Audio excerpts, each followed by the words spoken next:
అవును చాలా అందరినీ గుర్తిస్తారు. కానీ ఆ లెక్కను చూస్తే ధనరాజ్ మీ జర్నీ కూడా చాలా ఇంట్రెస్టింగ్.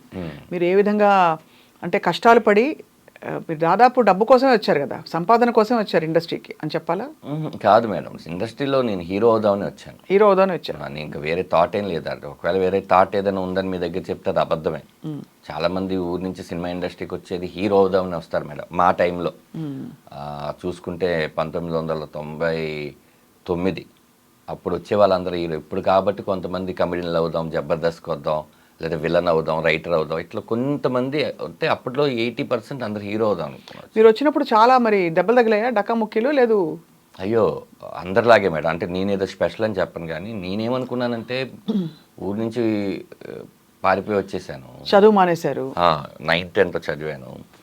వచ్చేసిన తర్వాత నాకు అప్పుడు అర్థమైంది ఏంటంటే, నేను అనుకునేవాడిని మేడం, అంటే ఇది చిరంజీవి గారి ఇల్లు అయితే పక్కన బాలకృష్ణ గారి ఇల్లు, ఆ పక్కన నాగార్జున గారి ఇల్లు, ఆ పక్కన వెంకటేష్ గారి ఇల్లు, ఫిలిం నగర్ అంటే ఫిలిం వాళ్ళే ఉంటారు, ఇక్కడ కాకపోతే అక్కడ, అక్కడ కాకపోతే ఇక్కడ అనుకున్నాం. కానీ అందరూ సెక్యూరిటీ గార్డులకి పరిచయం తప్ప లోపల ఎవరికి పరిచయం కాలేదు. తర్వాత అర్థమైంది ఏంటంటే, ఇంట్లో టైంకి తినరా అంటే మనం తినకుండా, కాలు చేతులు కూడా కడుక్కోకుండా ఇట్లా నీళ్లు పోసేసుకొని అన్నం తినేసి ప్లేట్ ఇట్లా ఇస్తేసి ఆడుకోవడానికి వెళ్ళినప్పుడు మనకు ఆ వాల్యూ తెలియలేదు. ఇక్కడికి వచ్చిన తర్వాత అర్థమైంది, కరెక్ట్గా ఆ టైంకి ఆ పేగు అరుస్తుంది అన్నం తినాలి అని. అప్పుడు పెట్టేవాళ్ళు ఎవరు ఉండరు అని. అప్పుడు నేను ఫిలిం నగర్లో ఆనంద్ సినీ సర్వీస్ పక్కన ఒక మెస్ ఉండేది, అక్కడ సర్వర్గా జాయిన్ అయ్యాయి. అక్కడే భోజనం చేస్తూ సినిమా ఫోటోలు పట్టుకొని రామానాయుడు స్టూడియోలో అవన్నీ తిరిగి చాలామంది అసలు నేను అంటే అందరిని అన్నట్టే, అసలు ఏంటి నీ పర్సనాలిటీ ఏంటి, నువ్వేంటి, నీకు ఎవరు ఇస్తారు ఛాన్స్ అంటే, అవును నాలో టాలెంట్ లేదు నిజం అని చెప్పి ఆ టాలెంట్ కోసం మా సూపర్ స్టార్ ఫిల్మ్ ఇన్స్టిట్యూట్ అని ఆయన ఒక మహానుభావుడు భోజనం పెట్టి ఫ్రీగా యాక్టింగ్ నేర్పించారు. అప్పుడు మా సత్యం యాబీ గారు ఇంతమంది డబ్బులు కట్టి నేర్చుకుంటుంటే నేను అందరూ ఆ పిల్లల బెడ్షీట్లు అన్నీ మడతెట్టి కరెక్ట్గా క్లాస్ టైంకి వచ్చి వాళ్ళకి ఏం కావాలో చూసుకోవడం. అక్కడే మన చెమ్మక చంద్ర, నాంది డైరెక్టర్ విజయ్ కనకమేడల, నేను ఇంకా క్రాంతి అని సీరియల్ రైటర్ అందరం అక్కడే పరిచయం అనమాట. అలా అలా చేస్తూ చేస్తూ మెల్లిగా ఉన్న టైంలో పక్కనే సూపర్ గుడ్ ఫిల్మ్స్ ఉండేది. అది అంతకుముందు హీరోయిన్ రవళి గారిది, వాళ్ళ బ్రదర్ విజయ్ గారు ఉండేవాళ్ళు అక్కడ. అలా అలా జరుగుతుంటే ఈ సూపర్ గుడ్లో కీర్తి గారు అని, అందాల రాముడు దీప్తి గారు, సారీ నా యాక్టింగ్లో ఇది నేర్చుకుంటున్నాం, మాకు ఎక్స్పీరియన్స్ కావాలంటే, అవునా రాజా సినిమా క్లైమాక్స్ జరుగుతుంది అని చంద్రాని నన్ను తీసుకుని వెళ్ళి, ఆ వెంకటేష్ బాబు గారు వెనకాల ఆటో సీన్ ఉంటుంది కదా సౌందర్య వెనకాల మేము ఉంటాం, మీరు గమనిస్తే అది మా ఫస్ట్ ఎక్స్పీరియన్స్ యాక్చువల్లీ భారతీయ విద్యాభవన్లో జరిగింది. అది అప్పుడంతా మీరు మరి భుక్తి ఫుడ్ అక్కడ పెట్టేవారు? ఇంకా మా మాస్టర్ గారు బాగా చూసుకున్నారు, తల్లిదండ్రులు. అప్పటికే మా అమ్మగారు మళ్ళీ వచ్చేసారు. నేను హోటల్లో పనిచేయడం చూసి మా నాన్నగారి దగ్గర క్లీనర్గా చేశాను. ఆయన అప్పుడు ట్రంకాల్ ఫోన్ చేస్తే మా అమ్మ వచ్చి ఏడ్చి, అప్పటికి నాన్నగారు లేరు అక్కడ, మనకి ఎవరు లేరమ్మా, నేను ఇట్లా ఇండస్ట్రీలో ఎదగాలనుకుంటున్నాను అంటే, అమ్మగారు అపోలో హాస్పిటల్ ఆయాగా వచ్చి ఆయన ఓ 200 300 పెట్టి ఇల్లు తీసుకొని నేను ఇన్స్టిట్యూట్కి వెళ్తూ ఇవన్నీ ఉన్నాయి మేడం. నేను ఎందుకు దీన్ని చాలా గొప్పగా చెప్పనంటే, this is my pain only. అవతల వాళ్ళకి అది పెయిన్ కాదు.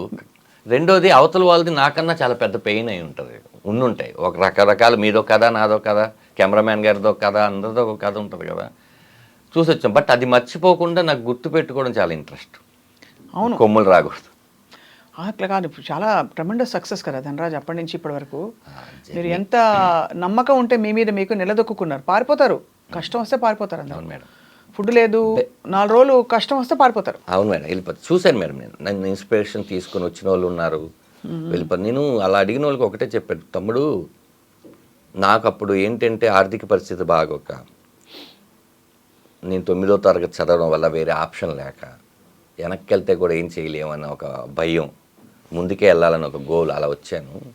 ఇప్పుడు మీరందరూ ఏంటంటే డిగ్రీ ఇంజనీరింగ్ చదివేసి మీకు బైక్ ఉండి ఇంట్లో డబ్బులు పంపించే అంత ఉంది. మాలాగా ఫోటోలు పట్టుకొని తిరగాల్సిన అవసరం లేదు. మీకు యూట్యూబ్ ఉంది, కొన్ని ప్లాట్ఫామ్స్ ఉన్నాయి, పరిచయాలకి ఈజీగా మొబైల్స్ ఉన్నాయి, ఫేస్బుక్ ఇన్స్టాగ్రామ్, ఏదో ఒకటి మీ టాలెంట్ చూపించుకోవడానికి ఎన్ని ఆప్షన్స్ ఉన్నాయి కదా. మీరు వచ్చి ఒక 1 year 2 years ఒక గోల్ పెట్టుకోండి.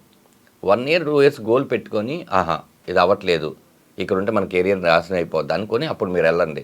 మీరు ఏంటంటే వచ్చి 1 monthలోనో 2 monthsలోనో అయిపోదామంటే అది ఇండస్ట్రీ కష్టం అని చెప్పేవాడిని చాలామందికి. అదే మేడం, ఏంటంటే మనకు వేరే ఛాన్స్ లేక, ఎందుకంటే నా పర్సనాలిటీకి నేను మోటలు మోయలేను, ఏ జాబు చేయలేను, నాకు ఓన్లీ ఇదొక్కటే కనిపించింది. ఇందులో నేను ఎలాగైనా, ఒకసారి మీరు చూస్తే ఇండస్ట్రీలోనే ఉండాలని నేను ఎంత తప్పనగా ఉన్నానంటే ఇప్పుడు కూడా యాక్టర్గా చేశాం, జబర్దస్త్ చేసిన తర్వాత దాని ముందు సినిమాలు చేసాం, అవును. బిగ్ స్క్రీన్ అయినా చిన్న స్క్రీన్ అయినా స్క్రీన్ సైజ్ మారుతుంది కానీ మన యాక్టింగ్ మారదనుకుని అన్నీ చేసాం. ఓ రియాలిటీ షోకి వెళ్ళాం, ఆ తర్వాత ఛానల్స్ మార్చుకున్నాం, ఆ తర్వాత హీరోగా చేయాలనుకున్న తపంతో పొడ్డిచ్చేసాం. హీరోగా సక్సెస్ అవ్వలేదు అన్న తర్వాత మళ్ళీ ఈ షోస్ అవన్నీ స్టేజ్ షోస్ ఫస్ట్ టైం చేసుకొని స్టేజ్ షోస్ అవన్నీ చేసుకున్నాం. ఆ తర్వాత ఓ లేదు మళ్ళీ దీన్ని చేయాలని డైరెక్షన్ చేసాం. అంటే ఇక్కడ ఈ క్రాఫ్ట్స్లోనే వర్క్ చేయడం తప్ప నాకు వేరే వర్క్ రాదు. అవును. ఇక్కడే ఉంటాను మేడం. రేపొద్దున ఇది కాకపోయినా ఇంకా ఏదైనా యూట్యూబ్లో అయినా వెళ్తాను, లేకపోతే ఏదైనా చేస్తాను, లేకపోతే మిమ్మల్ని చూసి ఇన్స్పైర్ అయ్యి ఏదైనా ఇంటర్వ్యూలు అయినా స్టార్ట్ చేస్తాను, కానీ నేను ఎక్కడికి వెళ్ళలేను మేడం. ఇక్కడ ఇది అలవాటు అయిపోతే ఇంకెక్కడికి వెళ్తారు కదా. ఇదొక And మీరు వెళ్ళాల్సిన అవసరం కూడా రాదు అసలు. చెప్పలేం కదా, వ్యసనం కరోనా వస్తుందని మనం అనుకున్నావా? అదే అలా చూస్తే అంటే అందరికీ ఎంత పెద్ద లేండి. కష్టం వస్తుంది దానికి అంత పెద్ద సొల్యూషన్ పక్కనే ఉంటుందని నమ్ముతాను నేను. అది ఒక రకంగా ఏదో ఒక మంచి దారి. పని చేసింది, ఒక రకంగా అంతే కదా. సో అయితే మరి అది అలా జబర్దస్త్లో మాత్రం మీరు జబర్దస్త్గా ఉన్నారు. అవును మేడం, మంచి పేమెంట్. అంటే చాలా మంచి పేరు వచ్చింది, మంచిగా మీరు స్థిరపడింది అక్కడే కదా. అవునండి, అసలు నాకు సినిమా ప్రొడ్యూస్ చేయడానికి కూడా డబ్బులు ఇచ్చిందంత చేసిందండి జబర్దస్త్. అవును, చాలా మంచి మంచి ఇన్నింగ్స్ అది.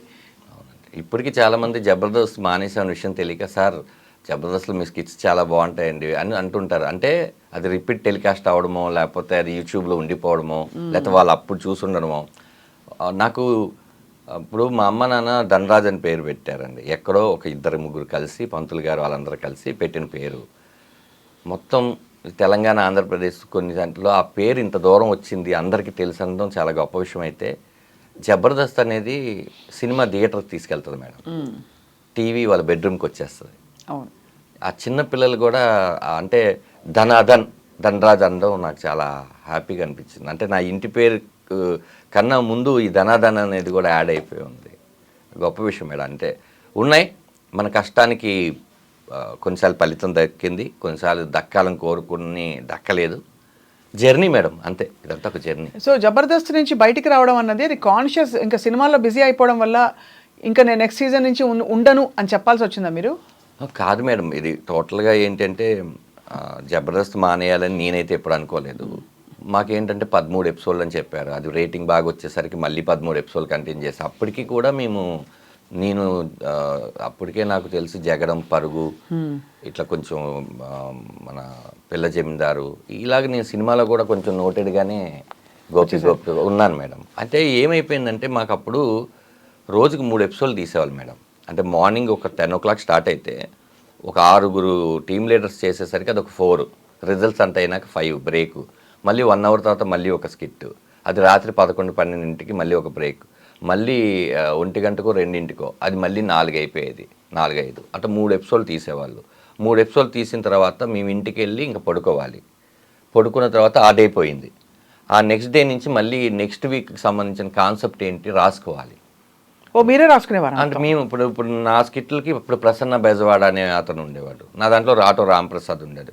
ఏదున్నా కూడా టీమ్ లీడర్ ఐడియాలజీ నుంచే, మీరు ఏది చెప్పినా కూడా ఇది బాగాలేదు బాగుందని చెప్పడానికి టీమ్ లీడరే మెయిన్ ఉంటుంది. వాళ్ళు కాన్సెప్ట్ చెప్పినాక అది నచ్చలేదు, ఇలాంటి కాన్సెప్ట్ వేరే వాళ్ళు చేస్తున్నారు అని అనేవాళ్ళు. అప్పుడు అది రాసుకోవడానికి ఒక 2-3 రోజులు పట్టేది. ఈ 2-3 రోజుల తర్వాత రిహార్సల్స్ తర్వాత షూటింగ్, మళ్ళీ షూటింగ్, సేమ్ ప్రాసెస్. ఇప్పుడు టోటల్గా మనకి ఏంటంటే వేరే సినిమాకి డేట్లు ఇవ్వడానికి, ఇప్పుడు సినిమా డేట్లు ఎలా ఉంటుంది కాంబినేషన్, అవును సేమ్ ఇక్కడ కూడా కాంబినేషన్. నాగబాబు గారు, రోజా గారు, ఇటు అనసూయ గారు, లేకపోతే రష్మి గారు, మిగతా 6 టీమ్ లీడర్లు, కంటెస్టెంట్లు, ఫ్లోరు, ఇన్ని ఉండే. ఇక్కడ ఇచ్చేస్తే అక్కడ చేయలేం. అక్కడేమో మన లైఫ్ టర్న్ అయిపోయి మన బిగ్ స్క్రీన్ కదా చూద్దాం అనుకున్నాం అనేది ఒక చిన్న ఇది ఉండేది అప్పట్లో. ప్రాబ్లం ఏమైపోయిందంటే అమ్మో మనం చాలా స్ట్రెస్ తీసుకుంటున్నాము అని అప్పుడప్పుడు చేసి ఆల్మోస్ట్ ఒక 70 స్కిట్లు ఏదో చేశాను, 70 స్కిట్లు. ఆ తర్వాత ఈ సినిమా బిజీ ఏడావలి పడిపోయాం. వాంటెడ్గా జబర్దస్త్ వదిలేసి వచ్చేద్దాం కాదు. ఒకరోజు ఈ ఇన్సిడెంట్ ఎవరికి తెలియదు మేడం.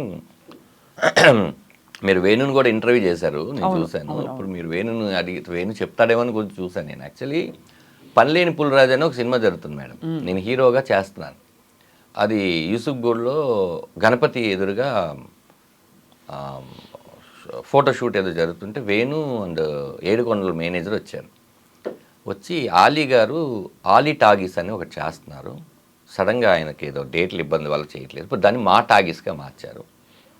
దాంట్లో వేణు నువ్వు ఇద్దరు యాంకర్ బాగుంటుంది అనగానే నేను వేణు వచ్చాడు. ఏంటంటే లేదు లేదు చేద్దాం, ఎంతకాలమైన మనం కంటెస్టెంట్గా ఉంటాము, చేద్దాం అంటే అయితే ఓ పని చేద్దాం, ఒకసారి దీప్తి గారికో కీర్తి గారికో మల్లెమాలకి చెప్దామంటే అప్పుడు వేణు అన్నాడు లేదు లేదు ఆ షో వేరు ఈ షో వేరు, అది గురువారం ఎప్పుడు వస్తుంది, ఇది ఆదివారం మధ్యాహ్నం వస్తుంది, ఇక్కడ మనం ఏంటి కమెడియన్స్, అది ప్రాబ్లం ఏమి ఉండదు కదా అన్నారు. సరే అయినా కూడా ఒకసారి చెప్తే బెటర్ ఏమో అన్నాను. వేణు సరే నువ్వు వెళ్ళి చెప్పు అన్నాడు. నేను ఏం చేశానంటే ఇక్కడ నెక్స్ట్ డేనే షూట్ చేస్తాం. షూట్ చేసేసి నేను వెళ్ళి ఇట్లా మేడంతో మాట్లాడాను, శ్యామ్ ప్రసాద్ గారి వాళ్ళ పాపతో. మేడం ఇట్లా సడన్గా చేసామండి, ఇది చెప్దాం అనుకుంటున్నాను, సేమ్ అండి మీ డేట్లకి వాటికి ప్రాబ్లం రాదంటే ఆవిడ ఒక మంచి మాట అన్నారు. చూడన్నా ఎప్పుడు ఎక్స్క్లూజివ్నెస్ ఒకటి ఉంటుంది, మీరు ఇక్కడ కనిపించి అక్కడ కనిపిస్తే అది పెద్ద ఎక్స్క్లూజివ్ అవ్వదు కదా, ఓ పని చేయండి, మీరు అది చేసేసి కంప్లీట్ చేయండి, మీకు మల్లెమాలలో ఎప్పుడైనా సరే మీకు ఇది ఉంటుంది, మీరు అది చేసేసేసి ఇక్కడికి రండి అన్నారు. అదేమైంది 13 ఎపిసోడ్లు అంటే జబర్దస్త్ డైరెక్షన్ చేస్తున్న సంజయ్ గారు కూడా ఆ టైంలో ఇటు వచ్చేసారు. ఓహో సరే ఆయన మేము 13 అనుకున్నాం, అది మెల్లిగా 24 ఎపిసోడ్లు అలా అయిపోయి అది అయిపోయింది. ఇప్పుడు ఇక్కడికి మళ్ళీ వద్దామనుకున్నప్పుడు మాకు సినిమాలు కొంచెం బిజీగా ఉండి దాని తర్వాత ఇక్కడికి వచ్చినాక అప్పుడు వాళ్ళు పడిన స్ట్రగుల్ అర్థమైంది. మేము సడన్గా 2 టీమ్ లీడర్లు వెళ్ళిపోయాం. ఇప్పుడు ఎవరు టీం లీడ్ చేయాలి? అవును, వాళ్ళకేమో నెక్స్ట్ 1 వీక్లో షూటింగ్ అనగా మేము వెళ్ళిపోయాం. ఇప్పుడు వాళ్ళు సుధీర్ని తయారు చేసి అటు వేణు వాళ్ళ కంటెస్టెంట్ సుధీర్ గెటప్ సీన్ చేసి నా దాంట్లోంచి రామ్ ప్రసాద్ని తీసుకొని వెళ్ళి అట్టు పెట్టి నా దాంట్లో చేస్తున్న రాకేష్కి ఒక టీం ఇచ్చి రాకింగ్ రాకేష్కి ఆర్పి అండ్ రాకింగ్ రాకేష్కి టీం చేసి వాళ్ళు షఫిల్ చేసి వాళ్ళు ఎంత కష్టపడ్డారు అన్న విషయం మేము మర్చిపోయాం. దట్స్ వై వాళ్ళకి ఎక్కడో ఒక చిన్న ఉంటుంది కదా. తర్వాత మేము కూడా ఎక్కువ వెళ్ళి ఇది చేయలేదు. దాని తర్వాత నితిన్ భారత్లు వచ్చి సంజయ్ వెళ్ళిపోయినాక డైరెక్టర్ మారిపోయాడు. ఇదంతా ఒక తెలియకుండా ఒక చిన్న కొలాప్స్ అలా జరిగింది. బట్ నో రిగ్రెట్స్ కదా. రిగ్రెట్స్ అంటే మనమైతే చెప్పేసాం, కాలం నిర్ణయించింది. బహుశా మార్పు అన్నది తథ్యం కదండి. ఇప్పుడు ఎంతకాలం మీరు చేసినా ఇంకో 70 చేస్తారు, అప్పటికైనా ఆగాల్సిందేగా. అవును మేడం, ఎన్నెన్ని తీసుకొని వస్తాం. ఆఖరికి మేము ఏం చేసాం, జుట్టు దగ్గర నుంచి కాలు వేలు వరకు ఏమేమి చేయగలమో అన్ని చేసేస్తాం. అదే ఇప్పుడు ఏం చేసినా కూడా ఇంకా ఎవరో చేసినట్టే ఉంటుంది తప్ప కొత్తది రాదు మేడం. మేము ఆఖరికి థింగ్స్ మీద దగ్గర నుంచి విషయాల దగ్గర నుంచి కాంటెంపరీ మ్యాటర్ దగ్గర నుంచి అన్ని విషయాలు చేసేస్తాం. మాకు కూడా ఏంటంటే మనం బోరు కొట్టక ముందే వచ్చేయాలి, మనం బోరు కొట్టినాక వాళ్ళు పంపించకూడదు. అది కరెక్ట్, 100% కరెక్ట్. ఇంకా తృప్తి ఉండాలంటే అలా వచ్చేయాలని అనుకున్నాం. అలా జరిగిపోయింది మేడం. అది